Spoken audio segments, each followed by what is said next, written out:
agora eu vou conversar com a doutora Maura Neves, que é otorrinolaringologista e conversa conosco sobre ressecamento nasal. Tudo bem, doutora? Tudo bom, Jaqueline. Prazer te receber aqui, viu? Muito obrigada pelo convite. Doutora, essa época do ano é comum por vários problemas que tem a ver com a respiração, gripes, resfriados e também ressecamento. E aí eu queria saber, doutora, tem como a gente prevenir isso? Tem como prevenir, sim. Acho que a grande dica de prevenção é, primeiro, tomar água. Porque as pessoas no frio têm uma tendência menor de beber água mesmo, né? E a segunda, para prevenir, é realmente utilizar o soro fisiológico no nariz. Pelo menos 2 vezes ao dia. Isso de estudo científico para prevenção. Doutora, quando a gente fala de crianças, eu me lembro que quando o Davi, hoje meu filho está com 1 ano e meio, mas quando ele era menorzinho, o pediatra até me instruiu, quando chegou assim nessa época do ano, ele falou, olha, a cada troca de fralda, já deixa junto com o kitzinho para você ter certeza que está usando pelo menos 3, 4 vezes por dia. Isso foi a instrução para quando ele era menorzinho. Nessa época do ano, a gente pode seguir então com 3 vezes ao dia para adultos e crianças? Pode seguir, especialmente para as crianças, especialmente para o Davi, por exemplo, que tem 1 ano e meio, ele vai entrar na fase de maior número de infecções. Então, por exemplo, as crianças entre 2 e 5 anos de idade, elas têm uma média de 8 a 11 infecções virais ao ano. Uau. 8 a 11, você imagina, mas peraí, 8 a 11 é quase uma por mês, é isso mesmo. É quase uma seguida da outra, né? Uma emenda na outra, né? Então, e elas saem de casa e como as mães estão trabalhando mais cedo, elas vão mais cedo para a escolinha, né? Então, esse número de infecções... uma vai passando para outra, né? E é viral, gente, não tem como prevenir. Faz parte do desenvolvimento da própria criança mesmo de fazer esses anticorpos. Então, quando você lava o nariz, você diminui a incidência dessas infecções. Então, em número, em frequência, né? E em duração. Então, dura menos também, então. Dura menos também. Aquilo que você ia sentir a criança de repente 1 semana, 2 semanas, você pode dar uma diminuída nesse tempo. Você consegue diminuir a duração desses sintomas, a intensidade desses sintomas e o uso de medicações de maneira concomitante. Então, necessidade de outros medicamentos. Então, doutora, funciona. Queria que a senhora nos ensinasse, para adultos e para crianças, a escolher o tipo de soro. Porque quando a gente chega na farmácia, tem uma infinidade.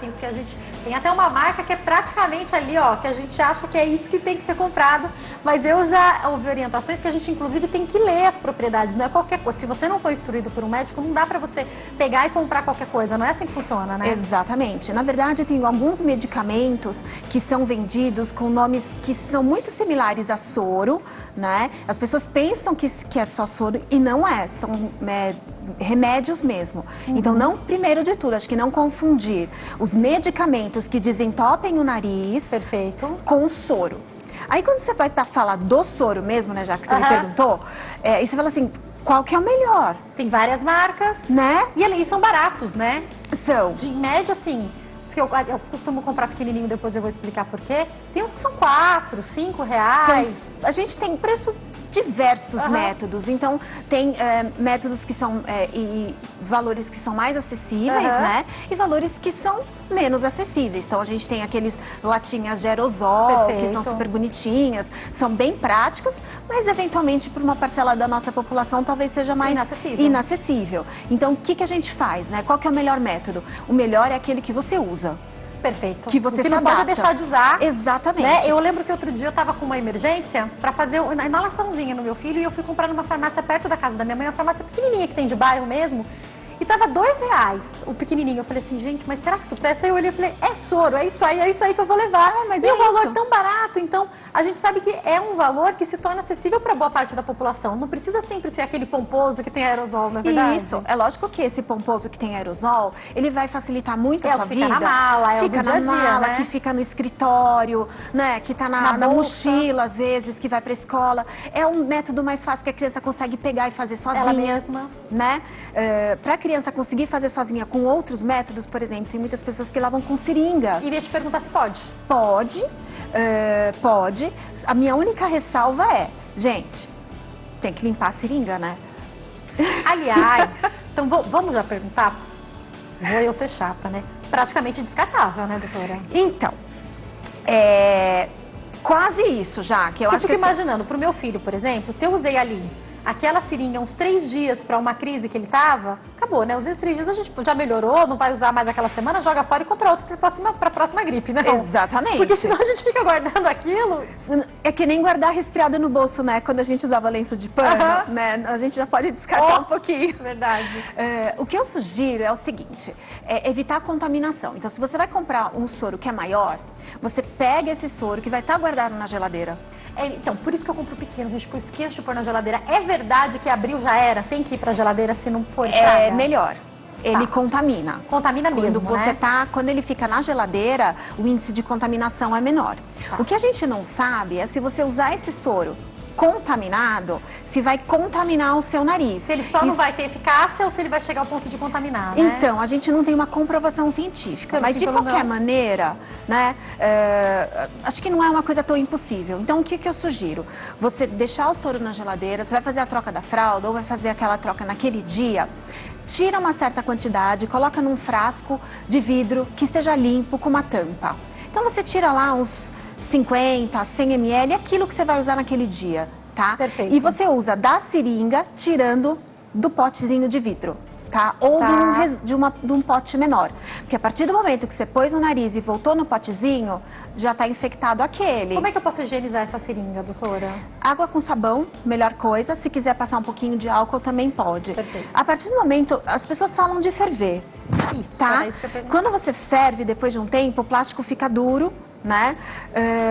E tem alguns trabalhos que falam de você colocar no micro-ondas, tá? Mas para alguns outros mecanismos plásticos que a gente nem tem aqui no Brasil, mas você coloca 60 segundos no micro-ondas e resolve o problema.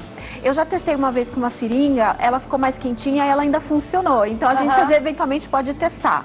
Mas isso é teste, não é nada científico. Não sei se você, eu tenho, não sei se vocês aí em casa vão saber do que eu tô falando, que é um recipiente que vem, que é próprio para você desinfetar mamadeira, essas coisas, você põe uma quantidade de água, põe no micro-ondas ali por 30, 60 segundos. De repente a seringa podia estar nesse bolo, mas é aquilo que você falou, né? Eu nunca testei desta maneira e eu não tenho um estudo científico que diga, olha pessoal, pode fazer, tá? É mais instintivo do que eu tô falando do que qualquer outra coisa. Mas se você simplesmente lavar com água e sabão, já tá muito bom. E aí, doutora, por que eu perguntei isso? Eu só costumo fazer com a seringa quando ele está realmente com alguma crise ou alguma coisa assim, né? Mas aí, para aquela utilização de todo dia, eu queria saber como é que funciona o de aerosol ou o de conta-gotas. Explica pra gente. Tá. O de conta-gotas, na verdade, ele vai te dar um volume menor, tá? E dependendo da posição que você aplica na cabeça, ele vai cair mais pro fundo do nariz e às vezes não vai ser tão eficaz, tá? E tem o mesmo problema. Se não for um medicamento, tá? Porque o medicamento que é vendido com conta-gotas, ele tem um conservante ali. Pra quê? Pra quando vai no seu nariz e volta dentro do frasquinho, aquilo não contaminar. Tá certo? Esse conservante já tem alguns indícios na literatura médica que ele pode ser nocivo para o nariz. Então a gente tem que tomar um certo cuidado, tá? Muitas mães falam assim, mas Maura, eu pego o vidrinho do conta-gotas e ponho o soro lá dentro. Pode? Pode, tudo bem. Contanto que seja uma quantidade pequena que você tirou da sua geladeira naquele dia, você fecha o seu vidrinho, só para aquele dia. Usa naquele dia e você descarta o que sobrou. Tá? Perfeito. Então, se você comprar lá meio litrão de soro, normalmente é uma das dicas que eu dou para as mães, tá? A diferença para o aerosol é que quando você usar o aerosol, ele vai espalhar mais dentro do seu nariz. O aerosol pode ficar na bolsa, então? Pode. Então, é para as mães. Eu sou um pouco mais atrapalhada. Eu acho que pro dia a dia, para mim, me facilita muito ser o aerosol. Tudo bem? Tudo bem. Tudo bem. Não tem problema nenhum. O aerosol não tem problema nenhum utilizar para criança, tá certo, não, né? Tá certo. Agora, eu já tenho que ir pro intervalo, né? Vou deixar essa pergunta pro próximo bloco. Pra família, vamos imaginar, mamãe, papai, filhinhos, todo mundo vai fazer o quê? Vai utilizar. A doutora explicou que é bom para crianças e adultos. Tem que ter cada um seu, não tem, doutora? Peraí que você já me explica, eu vou pro intervalo. Daqui a pouquinho eu tô de volta, não sai daí.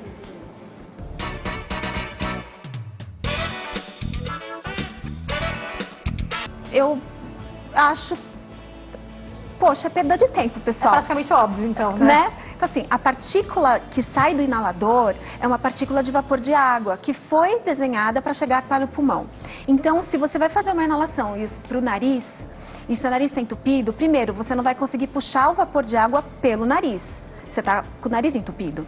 Então, para o nariz, não funciona. Entre fazer uma inalação e lavar com soro, lave com soro. Pegue uma seringuinha, pegue o aerosol e lava. Vai ser mais eficaz e vai ser mais rápido. Doutora, a gente tem até alguns vídeos que circulam pela internet, voltam a circular nessa época do ano, sim, de pessoas que colocam a seringa, principalmente nas crianças, mas pode ser para os adultos, de um lado e sai bastante secreção do outro. É esse o processo mesmo? Esse é um dos processos de lavagem, é um dos métodos.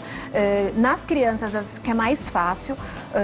Muitos adultos conseguem fazer também. Se for algum adulto for tentar fazer, para colocar o soro de um lado e sair do outro, vale a pena fazer isso na pia, lógico, porque o soro vai cair do outro lado. E aí você inclina um pouco a cabeça para facilitar essa descida do soro. A secreção desce junto, muitas vezes? A secreção muitas vezes desce junto. Para quem não consegue, você pode simplesmente inclinar a cabeça para trás, jogar o soro, e aí você pode deglutir ou juntar na boca e cuspir esse soro. Pode engolir o soro? Pode engolir o soro. Ai, doutora, eu tenho pressão alta, eu vou tomar esse soro cheio de sal, vai alterar minha pressão.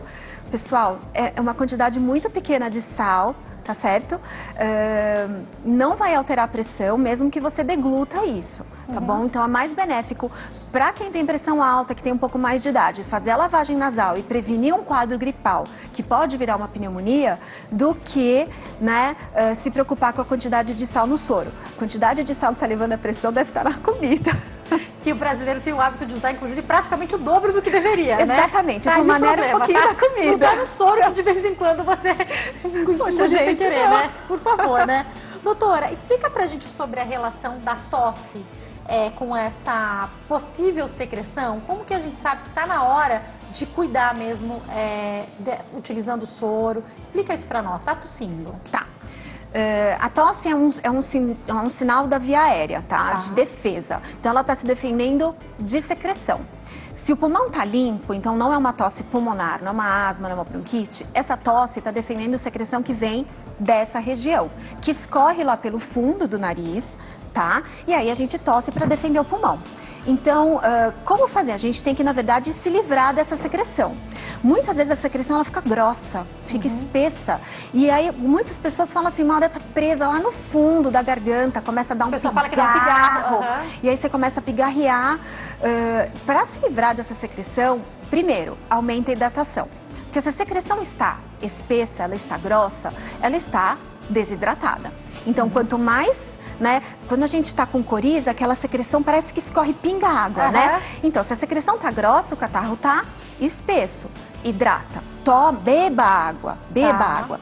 E aí lave o nariz com soro. Conforme você vai fazendo esse processo, a secreção, ela tem uma tendência a ficar menos presa, tá? Ela fica umedecida e a gente consegue eliminá-la de maneira que você não perceba que ela fique aqui presa na garganta. Perfeito. Tá? Doutora, as pessoas nessa época também se queixam de dor de garganta. Pode ter uma relação com esse pigarro? Isso ser constante pode ter relação com refluxo? Explica pra gente. Pode ter relação, sim. Na verdade, são os diagnósticos diferenciais que a gente, como médico, a gente vai ticando nas consultas, né? Então, se alguém chega e fala, puxa, Maura, eu tô com um pouco de pigarro. Aí eu começo a perguntar se tem sintoma no nariz, se tem rouquidão. Então, são vários sintomas que vêm associados à tosse e ao pigarro que vão me localizar a origem. Tá? Agora, quando a gente fala a respeito da utilização desse soro, nessa época do ano, principalmente, para todas as pessoas é importante, né, doutora? Para todas as pessoas, gente. Assim, a gente tem tido cada vez mais estudos que mostram, primeiro, que considera os nossos níveis de poluição. E o inverno, para a gente... pelo menos aqui na região sudeste, é uma região, né, sul-sudeste, que a gente tem esse inverno mais marcado, outono e inverno, é um período de grande concentração de poluente. Então, esses são grandes irritantes da via respiratória, eles são tóxicos. E o que é tóxico para a via respiratória vai levar a uma inflamação. Inflamou, faz mais secreção, gruda mais, tem mais pigarro, tem mais tosse. Se a gente lembrar que o nosso nariz foi feito para umedecer o ar que a gente respira, e se a gente inala um ar que está com uma umidade relativa de 30% baixa, com poluente, a gente não tem uma defesa boa no nosso sistema, porque ele não consegue, né? E não tem como a gente sair da cidade. Então, a gente vai ter que dimensionar, assim, medidas que são medidas de prevenção. Para tentar dar conta disso. Para ajudar o sistema Todos imunológico. os dias, então? Todos lavar, os dias. Pelo menos quantas vezes por dia? 2 vezes ao dia. Quando a gente pensa no aerosol, por exemplo, quantas por dia? 2 cada vez? 2? 2 jatos, 2 puffs, mais ou menos, são 2 suficientes. puffs, eu acredito. Mas o que eu peço, assim, de volume, sinta o soro cair no fundo da garganta, porque ele passou pelo nariz todo. Então tem que sentir mesmo. Sim. Chegou. Doutora, eu tenho que finalizar. Tenho 2 perguntas que eu vou fazer rapidinho. Uma é da Carla de São Paulo. Ela quer saber se o ronco pode ter relação com o congestionamento. Eu já vou emendar com a pergunta da Marinete, que é de São Bernardo do Campo, que quer saber pro marido dela. Ele gosta de fazer higiene cortando os pelinhos do nariz. Isso é perigoso. Então, primeiro, o ronco tem muito a ver com congestionamento, especialmente do nariz. Então, se a pessoa ronca, tem que avaliar. Tá certo? É lógico que o ronco na criança é diferente do ronco do adulto, são causas diferentes, então para cada faixa etária, uma causa. Então tem que procurar o especialista. Você tem que procurar o especialista. Está roncando, o que ela pode fazer de imediato para ajudar, se for congestão, é lavar o nariz com soro. Isso que a gente conversou aqui durante a pauta, tá? Perfeito. Eu acho que isso é bem tranquilo, já está bem divulgado na rede médica, muitos profissionais já estão falando sobre isso. Limpar os pelinhos do nariz, o que eu sugiro é que tome bastante cuidado com o modo como você remove esses pelos. É lógico que a gente tem uma parte estética, né? Pode aparar os pelos, é o que eu sugiro que apare, mas não que os remova totalmente, porque eles têm uma função de fazer uma vedação, uma filtragem também do ar, eles têm uma função. Então, partículas maiores ficam presas nessa região, tá? Com os pelos, e depois a gente pode fazer uma limpeza. Então, eu peço para apará-los e não removê-los totalmente. Acho Porque nada tá ali à toa, né, doutora? Exatamente. Tem motivo pra cá, né? Exatamente. Foi um prazer te receber aqui. Muito obrigada. Obrigada pelos esclarecimentos. Volte mais vezes, Muito viu? obrigada. Quem quiser entrar em contato, tem o Instagram, que é @doutora_DRA.mauraneves. DRA.mauraneves. Tem o telefone 0 operadora 11 3262 5564. Tem também o Instagram, né, doutora? Isso. Que é @medprimos. Medprimos, Tá passando exatamente. direitinho pra vocês da clínica, né? Isso, exatamente. Obrigada mais uma Muito vez, obrigada. viu? Volte mais vezes. Obrigada. Uma ótima tarde. E agora,